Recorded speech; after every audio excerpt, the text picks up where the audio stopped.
Social media now lighting up against the media and Democrats like Joe Biden and Jerry Nadler downplaying the violence in U.S. cities, saying there's nothing peaceful or mythical about rioters firing commercial-grade fireworks and using power tools and more to attack officers and trying to set federal buildings on fire with people inside. Watch Democrat Jerry Nadler downplay the riots over the weekend. Watch this. It is true. There's violence across the whole country. Do you disavow the violence from Antifa?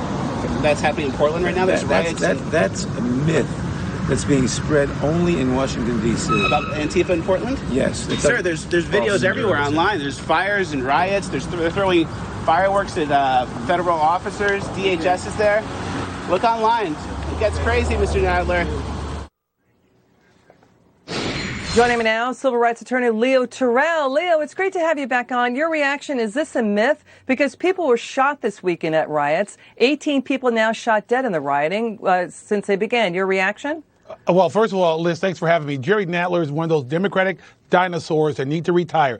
Let me tell you what's happened. The Democratic mayors, Joe Biden, have given the keys to Democratic cities to extremist groups. When that Minneapolis Democratic mayor and that progressive city council allowed these extremists to burn down a police department, it's green light. And what's happening is the Democratic Party has been an apologist for these extremist groups. You cannot bargain with these individuals. They want to destroy and overthrow all our institutions. And the most important one, they want to eliminate law enforcement. That is why I'm on your show, and that is why I left the Democratic Party.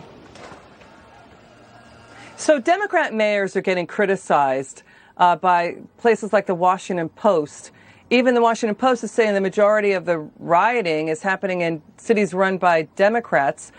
Your thoughts on the New York Times downplaying the violent rioting, the Times calling it, quote, strident protest, turbulence they're calling it. Your reaction?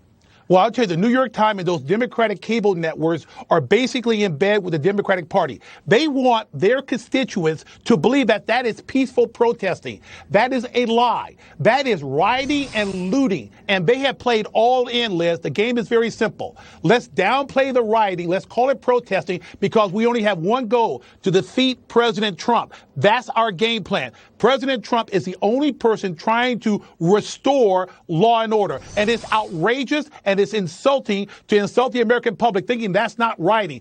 Jerry Nadler is wrong to call that a myth. It is real, it is live, and people are losing their lives.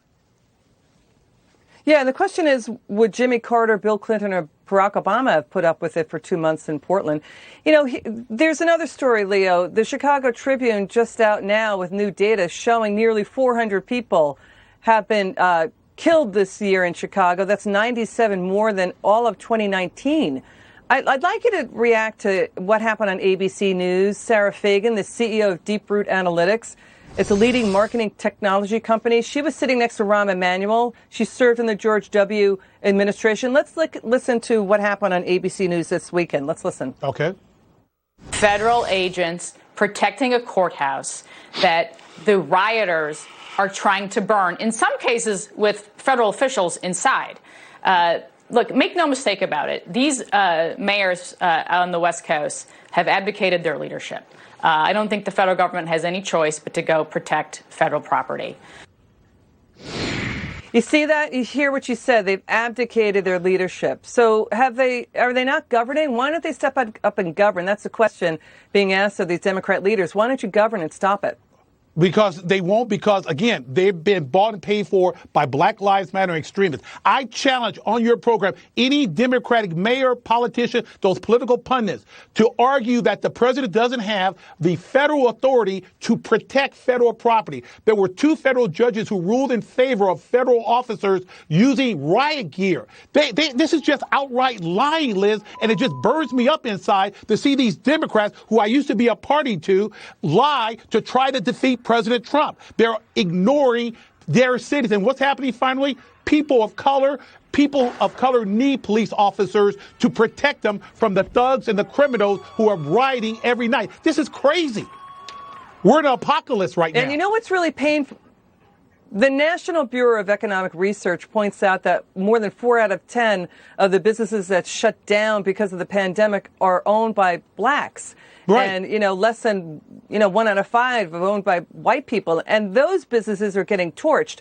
Your reaction to the Back the Blue rally supporting police officers taking hold across the country? We like to think of ourselves as trend spotters here. Our team works really hard to track the trends no one else is picking up on. We've been tracking the Back the Blue rallies, defending cops, supporting cops for a couple of months now.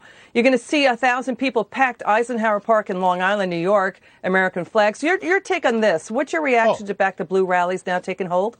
Oh, it's a no-brainer. I have family in law enforcement for 16 years. 98% of the officers protect us. They're outstanding. They protect us at 2, 3 in the morning. And everyone in this country can relate to a positive story about the police.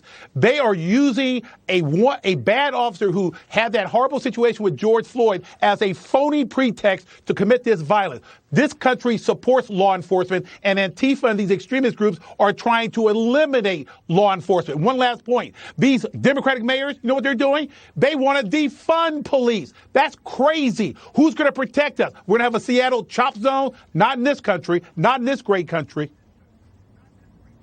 So now it became a social justice movement, and now it's turned into a Marxist movement led by white people. Leo, that's been the criticism. That's the reporting we're seeing coming in, that it's white Marxists who support, communist socialist policies. Let's be blunt. That's what critics say they are. What do you say, Leo?